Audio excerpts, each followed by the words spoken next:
Hello everyone, welcome back to my design pro lab. আজকের ভিডিওতে আমরা মোস্ট ইম্পর্টেন্ট চারটা টুল নিয়ে আলোচনা করব। তো চারটা টুল হচ্ছে crop tool, perspective crop tool, slice tool আর স্লাইস সিলেকশন টুল। এই চারটা টুল নিয়ে আজকে আমরা আলোচনা করব, ঠিক আছে? তো সবার প্রথমে ক্রপ টুলের কাজ কি? এখানে আপনি রাইট ক্লিক করবেন, তাহলে এখানে চারটা অপশনে দেখাই দিবে।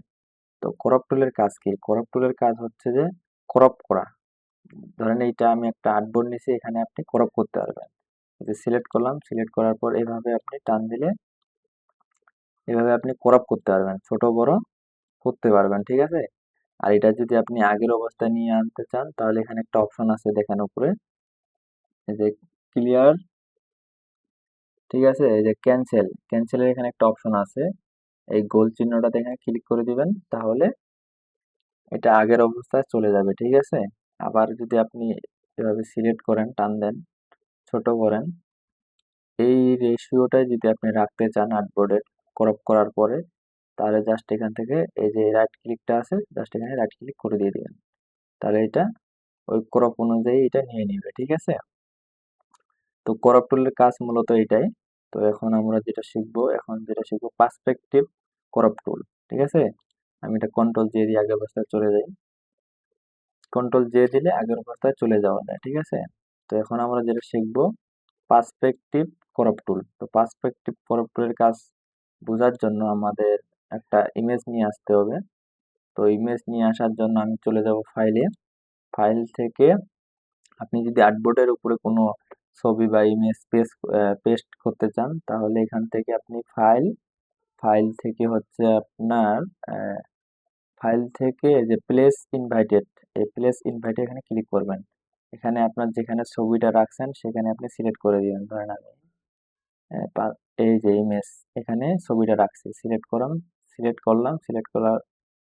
করার পর এখান থেকে আপনি এই যে প্লেস, এই যে আমি একটা সার্টিফিকেটের ছবি ইমেজ নিছি, ঠিক আছে? বোঝার জন্য পার্সপেক্টিভ টুলের কাজ বোঝার জন্য আসার পর এখান থেকে আপনি ডান বা এই যে রাইট ক্লিক করলে এই বক্সটা চলে যাবে।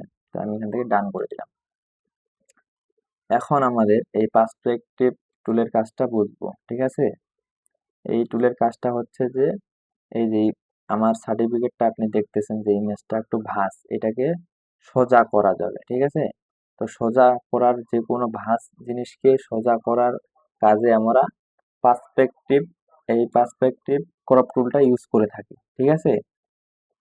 তো এটা সবার প্রথমে নর্মাল লেয়ার করে নিতে হবে। দেখেন আমি এখানে যাই, পার্সপেক্টিভ টুলে এখানে ক্লিক করেন, দেখেন এখানে একটা মানে এরর আসতেছে, যেটা আপনাকে নরমাল লেয়ার করে নিতে বলতেছে, যে কুড নট ইউজ দা, ঠিক আছে, পার্সপেক্টিভ ক্রপ টুল বিকজ হ্যাঁ দা ইমেজ, মানে এখানে নরমাল লেয়ারে কনভার্ট করতে বলতেছে আপনাকে, তাহলে এটা কাজ করা যাবে, ঠিক আছে?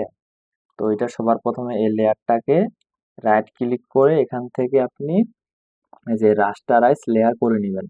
যে রাস্টারাইজ লেয়ার আমি করে নিলাম। এখন আপনি যদি পার্সপেক্টিভ টুলে যান, আসার পর জাস্ট এখানে একটা ক্লিক করেন, দেখেন এখন কিন্তু ক্লিকটা নিয়ে নিছে, ঠিক আছে? তো আপনার যতটুকু আপনি ক্রপ করতে যাচ্ছেন, মানে সোজা করতে চাচ্ছেন যতটুকু, ততটুকু আপনি সিলেক্ট করবেন। তো আমি তো সার্টিফিকেটটাই শুধু জাস্ট সোজা করব, ব্যাকাটাকে সোজা করব। তো এখানে জাস্ট এই যে আমি এখানে প্রথমে একটা ক্লিক করলাম, ক্লিক করার পর জাস্ট এখানে একটা ক্লিক করব, এখানে একটা ক্লিক করব, দেখেন এটা একটা ওই যে জালের মতো চলে আসে, ঠিক আছে? জাস্ট এখানে একটা ক্লিক করব আর এখানে একটা ক্লিক করে দিব। আমার নেওয়া হয়ে গেছে। জাস্ট এখান থেকে আপনি যদি এই যে এখানে যদি আপনি রাইট ক্লিক করেন, তাহলে এটা কিন্তু নিয়ে নিবে, যে এখান থেকে আমি রাইট ক্লিক করে দিলাম, দেখেন এই সার্টিফিকেটটা কিন্তু সোজা হয়ে গেল, ঠিক আছে? তো পার্সপেক্টিভ টুলের কাজ হচ্ছে যে কোনো বাঁকা ইমেজকে সোজা করার ক্ষেত্রে আমরা পার্সপেক্টিভ টুলটা ইউজ করি, ঠিক আছে? তো আশা করি আপনি এই দুটা টুলের কাজ বুঝতে পারছেন। এখন আমরা যেটা শিখবো স্লাইস টুলের কাজ কি। স্লাইস টুলের কাজ কি আর একটা কথা বলি, যদি ভিডিওটি ভালো লাগে থাকে অবশ্যই চ্যানেলটি সাবস্ক্রাইব করে পাশে থাকার চেষ্টা করবেন, আর ভিডিওটি ভালো লাগলে অবশ্যই লাইক করবেন। তো চলুন এখন আমরা স্লাইস টুলের কাজটা শিখি। এই স্লাইস টুলের কাজটা আপনাকে খুব ঠান্ডা মাথায় বুঝতে হবে, এটা ঠিক আছে? মানে খুব সিম্পল জিনিস, ঠান্ডা মাথায় একটু দেখেন, ঠিক আছে? স্লাইস টুলের কাজটা বোঝার জন্য আমি কন্ট্রোল জে দিয়ে আগের অবস্থায় চলে গেলাম, যাওয়ার পরে এই ইমেজটাকে সিলেক্ট করে ডিলেট, আমি আবার একটা ইমেজ নিয়ে আসবো। তো ইমেজ নিয়ে আসার জন্য তো সেম প্রসেস। ইমেজ কেন নিয়ে আসতেছি, কারণ এই স্ল্যাশ টুলের কাজটা বুঝাতে গেলে আপনাকে এই একটা ইমেজের প্রয়োজন আছে, ঠিক আছে? তো আমি একটা ইমেজ নিয়ে আসতেছি। ইমেজ নিয়ে আসার জন্য চলে যাব ফাইল, ফাইল থেকে চলে যাব এই যে প্লেস, এই যে সরি, প্লেস ইনভাইটেড। এই প্লেস ইনভাইটে আপনি এখানে ক্লিক করে দিবেন। ক্লিক করে দেওয়ার পর এই যে এখান থেকে দেখেন ফিশ, আমি একটা মাছের ছবি নিয়ে আসি 5-6টা, এখানে দেওয়া আছে। সিলেক্ট করে প্লেস, তারপর এখান থেকে এই যে ডান, এই অপশনটা খেলানোর জন্য এখান থেকে ডান করে দিয়ে দিবেন। তো এই মাছের ছবি কেন নিয়ে আসলাম, আপনি ভাবতেছেন হয়তো এখানে মাছের ইমেজ কেন নিয়ে আসলো। তো মাছের ইমেজটা নিয়ে আহ, আনার প্রয়োজন হলো যে বোঝানোর জন্য, আপনাকে বোঝানোর জন্য, স্ল্যাশ টুলের কাজটা বোঝানোর জন্য। তো স্ল্যাশ টুলের কাজটা হচ্ছে যে আলাদা আলাদা ভাবে আপনি সেভ করতে পারবেন। ধরেন এখানে 5টা মাছ আছে, এই 5টা মাছকে আপনি আলাদা আলাদা ভাবে ভাগ করে সেভ করতে পারবেন একভাবে, এই এক ক্লিকেই, ঠিক আছে? এই জন্য পার্সপেক্টিভ টুলটা আমাদের কাজে লাগে। তো এখানে পার্সপেক্টিভ, সরি, এই স্লাইস টুল। স্লাইস মানে হচ্ছে ভাগ করা। এই 5টা মাছকে আপনি 5 ভাগে ভাগ করতে পারবেন, ঠিক আছে?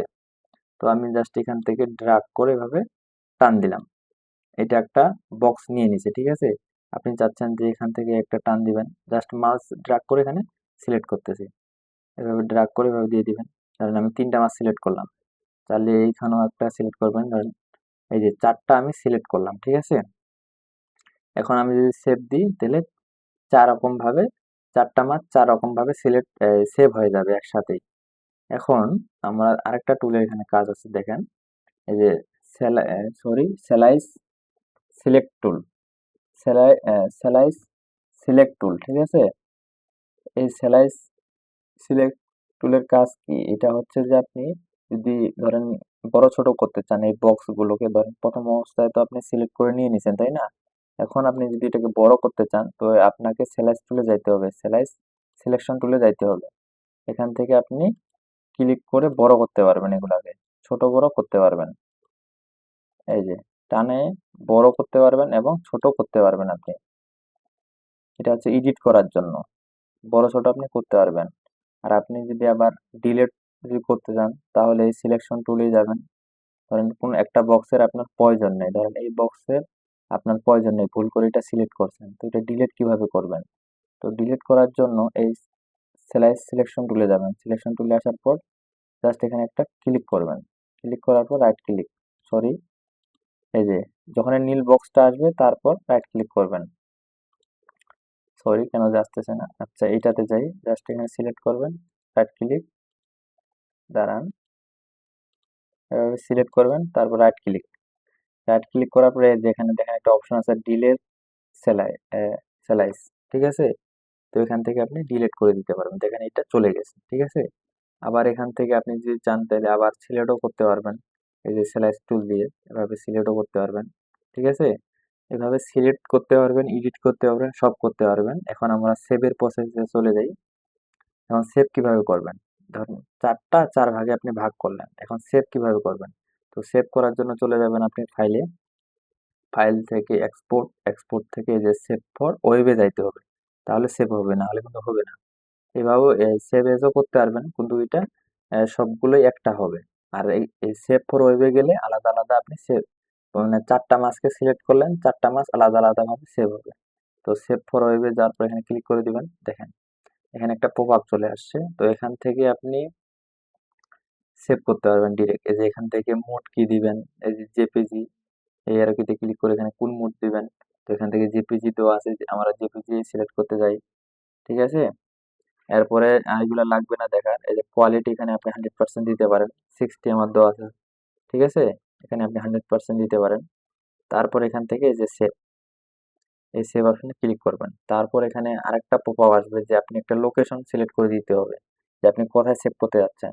ধরেন এই যে আমি ডাউনলোডে সেভ করব, তো ডাউনলোড লোকেশনটা আমি সিলেক্ট করে দিলাম, ডেস্কটপ, ডেস্কটপ থেকে ডেস্কটপ সিলেক্ট করে দিলাম, ঠিক আছে? ডেস্কটপে আমি সেভ করব। তো এখান থেকে আপনি আবার যে ফাইলের নেমটাও এখান থেকে দিতে পারবেন, কি নাম দিতে যাচ্ছেন। ধরেন এখান থেকে আমি দিলাম Tapan fish, FISH fish, Tapan fish, আমি এখান থেকে নাম দিলাম। তারপরে এখানে আপনি ফরম্যাট কি চাচ্ছেন, এখান থেকে HTML, ঠিক আছে, ইমেজ। আমরা ইমেজ, অনলি ইমেজে দিব, কারণ আমাদের ইমেজ প্রয়োজন শুধু। আর এখান থেকে সেটিংটা যে ডিফল্ট সেটিং এটাই থাকবে। আর এখান থেকে যে স্যালাইজ, স্যালাইজ এখানে এই অ্যারোতে ক্লিক করবেন, এখানে তিনটা অপশন পাবেন। এখানে অল স্যালাইজ, আর এখানে হচ্ছে অল ইউজার স্যালাইজ, আর সিলেক্ট স্যালাইজ। এখানে ভাগ হলো যে অল দিলে আপনি সম্পূর্ণটাই চলে আসবে আর কি, ঠিক আছে, সবগুলোই সেভ হয়ে যাবে একসাথে।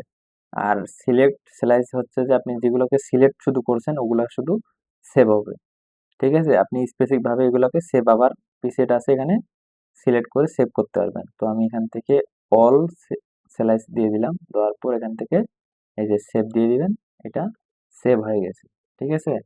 তো তো এটা যে এখন আমরা দেখতে চাই, আমরা চলে যাব এই যে পিসিতে, পিসি থেকে চলে যাব ডেস্কটপ, এই যে এখান থেকে ডাউনলোড করছি, এই যে দেখেন এগুলো সব আলাদা আলাদা সেভ হয়ে গেছে, ঠিক আছে। তো আজকের ভিডিওটা এই পর্যন্তই। আর নেক্সট ভিডিওতে আমরা শিখাবো এই যে আইড্রপার টুল, এই সবগুলো টুলের কাজ আমরা নেক্সট ভিডিওতে শিখাবো। তো ঠিক আছে, থ্যাংক ইউ।